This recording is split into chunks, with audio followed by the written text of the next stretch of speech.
Guys, मैं हूं फ़हीम शाह और आप देख रहे हैं सुपर चैनल फ़हीम शाह के साथ। गाइस, जो लोग मेरे चैनल पर नहीं आए हैं उनको वेलकम, खुशामदीद, बखैर आगले और जी आया। तो आप लोग मेरे चैनल को सब्सक्राइब कर दें, लाइक कर दें और बेल के बटन को प्रेस कर दें ताकि हर आने वाली वीडियो आपको बर वक्त मिल सके। गाइस, मैं हूं फ़हीम शाह और आप देख रहे हैं सुपर चैनल फ़हीम शाह के साथ।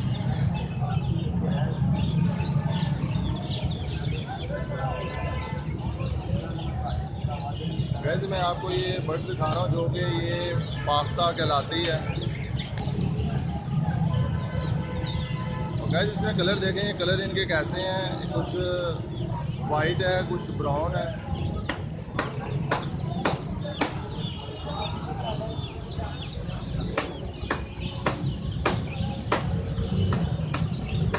तो गैस वीडियो कैसी लगी आपने कमेंट्स में जाके मुझे आपने लाजमी बताना है कि आज की आपको मेरी वीडियो कैसी लगी।